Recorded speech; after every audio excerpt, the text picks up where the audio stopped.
बिस्मिल्लाहिर्रहमानिर्रहीम बिस्म अदुन्नाहि हशम इसराइल, जिसका नाम पाक और जो रहम और रहीम है और रहम से काम करता है। मेरे तमाम बहन भाइयों, आपको मेरी तरफ से सलाम हो। अस्सलाम वालेकुम, shalom, hello, good morning, good afternoon, good evening. Rabbi Simon Altaf, आपका होस्ट। एक क्वेश्चन आया था एक भाई से कि यिप्ता की जो कहानी है बाइबल के अंदर, उसके पीछे सच्चाई क्या है, और यिप्ता की जो कहानी है उसके लिए हमें, तो ये कहानी जो है कज़ात यानी जजेस की किताब से है, इफ्ता की कहानी। और इसके बारे में जो समराइज मैं कर सकता हूँ वो ये है कि जो माना जाता है इस वक्त, जो चर्च लोग, गिरजे वाले जो इस किताब को पढ़ते हैं, बल्कि बहुत सारे सिनेगॉग्स वाले भी, वो इसको ये समझते हैं कि इफ्ता ने एक कसम उठाई थी कि वो एक फौज से लड़ने जा रहा था, और उसने ये कसम उठाई थी कि अगर मुझे फतेह पाई मैंने इस जंग से, तो मैं मेरे घर में से जो भी चीज पहले बाहर आएगी मैं उसका जो है कुर्बानी दूंगा। तो ये इसकी बेसिकली समराइज है। और हुआ ये कि इसका जो कहानी का जो सिलसिला है वो आपको कज़ात की किताब 11वें बाब में मिलेगी, जजेस चैप्टर 11 में, जहां पे कुछ इस तरह लिखा है कि इफ्ता की जो माँ थी वो एक तवाइफों से थी, यानी कि गैर लोगों से थी, तवाइफ थी, और उससे ये बेटा पैदा हुआ था। क्योंकि इसके बाप ने जो था, जिसका नाम जिल आदि लिखा हुआ है, गिलियड हम उसको बोलते हैं अंग्रेजी में या हिब्रू में, गिलियड, उर्दू में आप उसको जिल आदि बोलते हैं, जिलाद। तो ये जो था ये उसका बेटा था, जो कि एक बड़ा माना ताना शख्स था अपने वक्त का। तो यहाँ पे ये लिखा हुआ है कि उसकी अपने भाइयों के साथ नहीं बनती थी इफ्ता की। तो इफ्ता अपने भाइयों को छोड़ के तोब एक इलाके में चला गया था, और वहां जाके वो एक शहरी बन गया था। और उसके बाद कुछ अरसे के बाद अमोन जो लोग थे वो बनी इसराइल से जंग के लिए निकलते थे और उनको मार धाड़ करके वापस चले जाते थे। और ये जो शख्स है इफ्ता, ये 6 साल जज रहा है, काजी रहा है 6 साल। और यहाँ पे कुछ इस तरह लिखा है 11वें बाब में कज़ात की किताब में, और उसकी 5वीं आयात में लिखा हुआ है, और जब बनी अमनून बनी इसराइल से लड़ने लगे तो जिल आदि बुजुर्ग चले कि इफ्ता को तोफ के मुल्क से ले आए। सो वो इफ्ता से कहने लगे कि तू चल कर हमारे सरदार हो ताकि हम बनी अमनू से लड़ें। और इफ्ता ने जिल आदि बुजुर्गों से कहा कि क्या तुमने मुझसे अदावत करके मुझे मेरे बाप के घर से निकाल दिया था? सो अब जो तुम मुसीबत में पड़ गए हो तो मेरे पास क्यों आए हो? जिल आदि बुजुर्गों ने इफ्ता से कहा कि अब हमने फिर इसलिए तेरे तरफ रुख किया है कि तुम्हारे साथ चलकर बनी अमून से जंग करें, और तू ही जिलआद के सब बादशाहों सब बशिंदों पर हमारा हाकिम होगा। और इफ्ता ने जिलआदी बुजुर्गों से कहा कि अगर तुम मुझे बनी अमून से लड़ने को मेरे घर ले चलो और खुदावन उनको मेरे हवाले कर दे, तो क्या मैं तुम्हारा हाकिम होऊंगा? जिलादी बुजुर्गों ने इफ्ता को जवाब दिया कि खुदावन हमारे दरमियान गवाह हो, यकीनन जैसे तुमने कहा है हम वैसा ही करेंगे। तब इफ्ता जिलादी बुजुर्गों के साथ रवाना हुआ, और लोगों ने उसे अपना हुक्म, अपना हाकिम और सरदार बनाया। इफ्ता ने मिस्फा में खुदावन के आगे अपनी सब बातें कह सुनाई। और इफ्ता ने बनी अमून के बादशाह के पास एलची रवाना किया और कहला भेजा कि तुझे मुझसे क्या काम है जो तेरे मुल्क में लड़ने को मेरी तरफ आया है? बनी अमून के बादशाह ने इफ्ता के एलचियों को जवाब दिया, इसलिए कि जब इसराइल मिस्र से निकल कर आए तो उन्होंने यहूक और रेर दिन तक जो मेरे मुल्क था उसे उन्होंने छीन लिया। सो अब इन इलाकों को सुलह सलामती से मुझे फेर दे, यानी मुझे वापस कर दो। تب افتح نے پھر الیچیوں کو اور بنی امون کے بادشاہ کے پاس روانہ کیا اور یہ کہلا بھیجا کہ افتح یوں کہتا ہے کہ اسرائیل نے تو موآب کا ملک اور بنی امون کا ملک چھینا، بلکہ اسرائیلی جب مصر سے نکلے اور بیابان جانچتے ہوئے بحر کلزم تک آئے اور قادس میں پہنچے تو اسرائیلیوں نے ادوم کے بادشاہ کے پاس الچی روانہ کیے اور کہلا بھیجا کہ ہم کو ذرا اپنے ملک سے ہو کر گزر جانے دے، لیکن ادوم کا بادشاہ نہ مانا۔ اس طرح انہوں نے مواب کے بادشاہ کو کہلا بھیجا اور وہ بھی راضی نہ ہوا، چنانچہ اسرائیلی قادس میں رہے۔ تب وہ بیامان میں ہو کر چلے اور ادوم کے ملک اور مواب کے ملک کے باہر باہر چکر کاٹ کر مواب کے ملک کے مشرق کی طرف آئے اور زبون کے اس پار ڈیرے ڈالے، پر مواب کی سرحد میں داخل نہ ہوئے، اس لیے کہ مواب کی سرحد ارنون تھی۔ پھر اسرائیلیوں نے اموریوں کے بادشاہ یہون کے پاس جو حسبوں کا بادشاہ تھا الیچی روانہ کیے، اور اسرائیلیوں نے اسے کہلا بھیجا کہ ہم کو ذرا اجازت دے دے کہ تیرے ملک سے ہو کر ہم اپنی جگہ کو چلے جائیں۔ پر یہون سہون نے اسرائیل کا اتنا اعتبار نہ کیا کہ ان کو اپنی سرحد سے گزرنے دے، بلکہ سہون اپنے سب لوگوں کو جمع کر کے یحس میں خیمہ زن ہوا اور اسرائیلیوں سے لڑا، اور خداوند اسرائیل کے خداوند سہون اور اس کے سارے لشکروں کو اسرائیلیوں کے ہاتھ میں کر دیا اور انہوں نے ان کو مار لیا۔ سو اسرائیلیوں نے اموریوں کے جو وہاں کے بادشاہ تھے سارے ملک پر قبضہ کر لیا، اور وہ ارنون سے بے وقت تک اور بیابان سے یردن تک اموریوں کی سب سرحدوں پر قابض ہوئے۔ یعنی کہ کہنے کا مقصد یہ ہے کہ یہاں پہ جو افتح تھا وہ پوری ایک ہسٹری کی چھوٹی سی کہانی ان کو سناتا ہے کہ کس طریقے سے آپ لوگوں نے جو تھا ہمیں ذلیل کیا، تنگ کیا، ہم نے آپ کو پیسے بھی دینے کی کوشش کی، ویسے بھی بنانے کی کوشش کی، لیکن آپ لوگ نہیں مانے اور ہمیں آپ راستہ نہیں دے رہے تھے، جس کے بعد پھر یہ کام ہوا۔ اس کے بعد یہاں پہ جو یہ لکھا ہے کہ اس نے جو اپنی یعنی کہ اس نے جو قسم اٹھائی تھی، سب سے پہلے تو سمجھنے کی بات یہ ہے کہ جیسے میں نے پہلے بھی کہا ہے کہ ہماری کتابیں جو ہیں، ہماری کتابیں مقدس کتابیں ہیں، پڑھتے تو سارے ہی ہیں جو پڑھنے والے ہیں، لیکن سمجھتے سارے نہیں ہیں، نہ ہی سمجھ سکتے ہیں، کیونکہ جو یہ پڑھتے ہیں وہ ہے نہیں، اور جو وہ ہے وہ ان کو سمجھ نہیں آتی ہے۔ لہٰذا یہ سوال میری طرف آیا تھا کہ اس کے پیچھے کیا چیزیں ہیں جو کہ ہمیں اس کی سمجھ نہیں آ رہی۔ کیا افتح نے اپنی بیٹی کا جو تھا قربانی دے دی تھی؟ کیا یہ چیز ہوئی تھی؟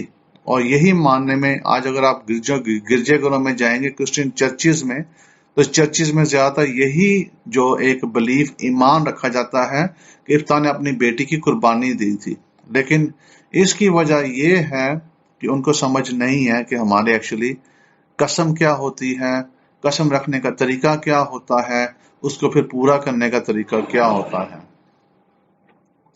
تو میں ابھی آپ کو تھوڑا سا سمجھاتا جاؤں کہ قسم رکھنے سے پہلے نمبر 1 بہت امپورٹنٹ اصول ہے، قسم رکھنے سے پہلے قسم کے 2 گواہ ہونے چاہیے۔ ادھر بالکل نہیں ذکر ہے کہ افتح کے سامنے 2 گواہ کھڑے تھے کہ وہ قسم اٹھا رہا ہے۔ لازمی بات ہے کہ افتح جو تھا ایک غیر قوم کی عورت کا بیٹا تھا، تو اس کا جو باپ تھا وہ ایک بنی اسرائیل کا شخص تھا، تو یہ بھی ہو سکتا ہے کہ اس نے اس کو وہ جو تعلیم ہے وہ تعلیم نہ دی ہو جس کو درکار تھی شریعت کی، اور اس کو پوری طرح سمجھ نہیں تھی اس بندے کو، جس سے یہ چیزیں نکلتی ہیں۔ یعنی کہ اس کے پیچھے کیا ظاہر ہو رہا ہے؟ اس کے پیچھے ظاہر یہ ہو رہا ہے کہ افتح کے پاس پوری تعلیم نہیں تھی، وہ شریعت کے ساتھ واقف نہیں تھا۔ اگر شریعت کے ساتھ واقف ہوتا تو کیا وہ اس طرح کی وہ قسم اٹھاتا کہ میرے گھر سے جو بھی چیز باہر آئے گی میں اس کو قربان کر دوں گا؟ یہ سب سے پہلا اس میں جو ہے نا واقف، یعنی کہ سب سے پہلا اس میں یہ چیز آ رہی ہے کہ he was not fully understanding the Torah، اس کو تورا کی سمجھ نہیں تھی، اس لیے اس نے قسم غلط اٹھائی تھی، نمبر 1۔ نمبر 2، کوئی وٹنسز بھی شامل نہیں تھے۔ नंबर 3, उसके बाद जो बाइबल बताती है कि जब वो जंग जीत के आता है तो सबसे पहले उसकी बेटी घर से बाहर आती है। हमारी शरीयत के अंदर कहीं भी जो है बेटी के बारे में नहीं लिखा है, या बेटे के बारे में, या इंसान की कुर्बानी के बारे में। इसलिए ये हरगिज हो ही नहीं सकता कि उस शख्स ने अपनी बेटी को कुर्बान किया हो, या बेटे को कोई कुर्बान करे, या कोई अपने इंसान या कोई नौकर को कुर्बान करे। कहने का मकसद ये है कि इंसानी कुर्बानी जायज नहीं है। ये शरीयत का एक मीनिंग है, यानी कि एक शरीयत का एक लॉ है जो कि सारे इस्राएली समझते हैं। तो ये नहीं होता है कि वो जब जैसे वो आया, उसने अपनी बेटी को आते देखा, उसने साथ ही कहा चलो भाई कुर्बानी के लिए तैयार हो जाओ। आपको वहां पे भी बाइबल बताती है ना कि उन्होंने कहा कि इसको थोड़ा टाइम दो, 2 महीने दो, ताकि ये अपना सोग कर ले। उसके बाद उसको वहां पे छोड़ आया। तो कहाँ छोड़ आया? वो तो नहीं ना आपको चीजें बताई कहाँ छोड़ आया उसको। तो होता ये है कि जब कोई इंसान, नंबर 1, उसकी कुर्बानी जायज नहीं थी क्योंकि उसने किसी को साथ में खड़ा नहीं किया था। कुर्बानी के लिए 2 विटनेसेस चाहिए। इस तरह की कुर्बानी के लिए 2 विटनेसेस चाहिए, 2 शहादत के लिए 2 लोग चाहिए जो मौजूद नहीं थे, और शरीयत उसके ऊपर जिक्र नहीं करती है कि उसके 2 लोग मौजूद थे। नंबर 2, लेट्स से कि 2 लोग मौजूद थे, चलो जी बयान नहीं किया गया, मौजूद थे, मान लो आप 1 मिनट के लिए, ठीक हो गया। उसके बाद वो आता है, वो घर आता है, उसकी बेटी बाहर आती है, वो अभी डिसाइड कर लेता है कि उसने अपनी बेटी की कुर्बानी देनी है। बेटी को कहाँ लेके जाएगा? बेटी को जो भी उस वक्त के काहिन होंगे, जो के बेटे होंगे हजरत हारून के, उनके पास लेके आएगा वो कि मैंने अपनी बेटी कुर्बान करनी है। कुर्बानी ये तो खुद नहीं दे सकता ना, देंगे तो वो।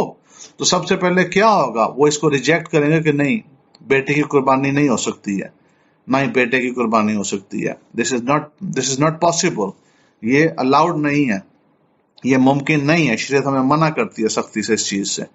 तो क्या होगा कि वो कुर्बानी वहां पे ही रुक जाएगी।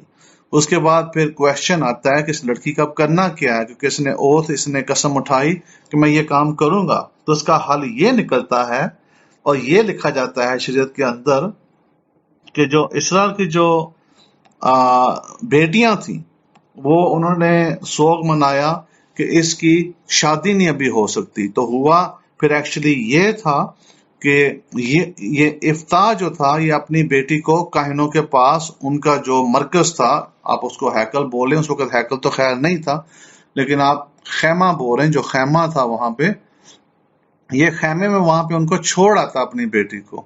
उसके बाद वो बेटी खुदा को दी जाती है। मकसद कि उसकी ना तो कभी शादी हो सकती है, ना ही उसकी कुर्बानी हो सकती है। वो अपनी बकाया सारी जिंदगी वहां पे बुढ़ापे तक, अपनी मौत तक गुजारेगी। ये थी उसकी कसम। यानी कि उसकी कसम इस तरह फिर पूरी होती है कि उसकी बेटी की ना तो शादी हो सकती है, ना ही उसके बच्चे हो सकते हैं, और ना ही वो इसको वापस घर लेके जा सकता है। जब फिर बाइबल लिखती है ना, वो उसको खुदा को दे आया, या उसको वो छोड़ आया। तो यहाँ पे उन्होंने, लड़कियों ने, जो बनी इसराइल की जो बेटियां थी, उन्होंने लिखा हुआ है कि उन्होंने 2 महीने का ग्रेस पीरियड मांगा था, 2 महीने का वक्त मांगा था कि इसका सोग मनाया जा सके। वो आपको ये किताब के अंदर 11:35 में मिलेगा, जहाँ लिखा है, जब इसने उसको देखा तो अपने कपड़े फाड़ कर कहा, हाय मेरी बेटी, तूने मुझे पस्त कर दिया, और जो मुझे दुख देते हैं उनमें से एक तू है, क्योंकि मैंने खुदावंद को जुबान दी है और मैं पलट नहीं सकता। तो इसने उसे कहा कि ऐ मेरे बाप, तूने खुदावंद को जुबान दी है, सो कुछ तेरे मुंह से निकला है वही मेरे साथ कर, इसलिए कि खुदावंद ने तेरे दुश्मन बनी अम्मून से तेरा इंतकाम लिया। फिर इसने अपने बाप से कहा, मेरे लिए इतना कर दिया जाए कि 2 महीने की मोहलत मुझको मिले, ताकि मैं जाकर पहाड़ों पर अपनी हमजोलियों के साथ अपने कंवारेपन पर मातम करती फिरूं। मकसद कहने का ये कि हमारी जो बनी इसराइल की बेटियां थी, उनको हुक्म था शादी करो। अभी एक बेटी की जब शादी नहीं होगी तो वो तो बड़ी मातम वाली बात बन गई ना, क्योंकि ये हुक्म है ये शरीयत का कि सब बेटियों की शादी हो।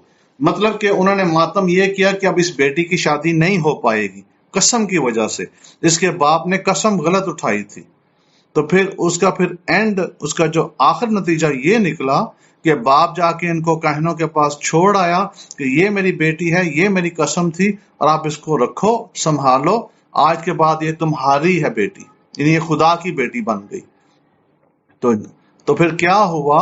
جس طرح آپ آج کیتھلکس میں آپ بولتے ہو نن، یعنی کہ نن کا کیا کام ہے کہ وہ خدا کی ہو گئی اور اس نے اور کچھ نہیں کرنا ہے، شادی بھی نہیں کرنی ہے، اس نے صرف خدا کے لیے کام کرنا ہے۔ تو سملرلی، اور نن کا جو طریقہ کار ہے وہ ادھر سے ہی نکلا ہے، سملرلی پھر یہ ہوا تھا کہ اس بیٹی کو جو تھا افتاح کی، یہ شادی نہیں ہوئی تھی اس کی، یہ ادھر ہیکل میں یا جو خیمہ تھا خیمے میں رہی، اور یہ وہاں ہی بوڑھی ہوئی اور یہ وہاں ہی مری، اس کی کوئی اولاد نہیں رجسٹر ہوئی، اس کا جو تھا کوئی اس کا شادی نہیں رجسٹر ہوئی، کیونکہ باپ نے قسم کھا لی تھی۔